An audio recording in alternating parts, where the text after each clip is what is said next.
Conor McGregor will be re-entering the USADA testing pool. USADA came out and they said that they have been in touch with Conor McGregor and that he is going to be joining the USADA testing pool ASAP. And Conor, in a recent interview, has said that he will be fighting Michael Chandler by the end of the year. This is all great news. This is what we've been waiting for. But this leaves us with a very, very big question that I am fascinated to find the answer to. Once Conor gets back in the testing pool, are we just going to see his physique melt? We could very easily have a TRT Vitor 2.0 on our hands right now. Which, look, this is very concerning to me. The main reason why I think Conor's going to crush Michael Chandler is because he's got more human growth hormone than blood circulating his system right now.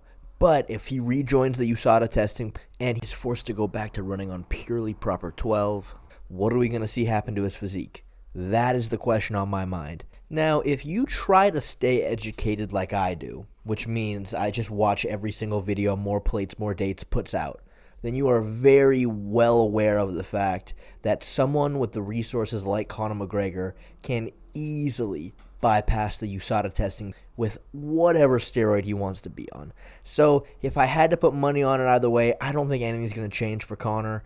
I said in a prior video that I think he was holding the UFC hostage to get the minimum 2 tests.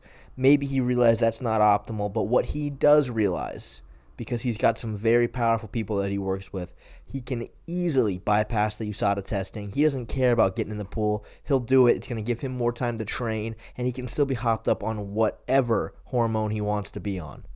Most likely, Conor is going to go into this fight as jacked as ever, just seeping testosterone. He's going to smash Michael Chandler, and then we'll see where he goes from there. Because the thing about Conor was, and a lot of people don't realize this, he was pretty undersized. I still see a lot of people trying to make the claim that Conor cannot make 155 anymore. I see it all the time, and that is nonsense. Wonderboy, who helped Conor coach on Tough briefly, he came out in an interview and he said that Conor is about 180, maybe 185. Dustin Poirier, on fight night, in the cage, weighs 183 pounds.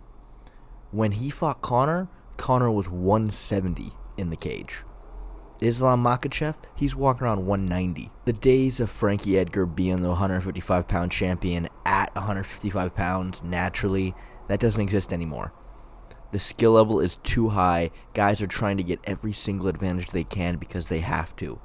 Everybody is cutting the most amount of weight they possibly can. You can't get away with being undersized. You just can't. So I believe Conor can 100% still make lightweight. The question is does he want to? That's the only question. He can definitely do it, and I hope he does. But I think odds are he's going to fight all the contenders at 155 that he wants at 170, just so he does not have to cut the weight until he gets a title shot. Once he gets a title shot, he'll be like, okay, now I'll make 155. And all I'm going to say is, with all that extra muscle mass, it'll be interesting to see how he does in the grappling now. He already did pretty halfway decent against Khabib, being undersized at that weight class. Who knows how it would go now.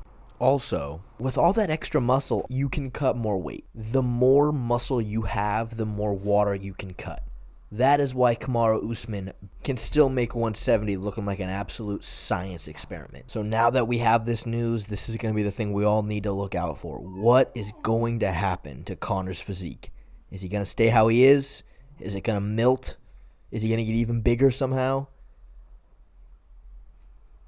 I don't know.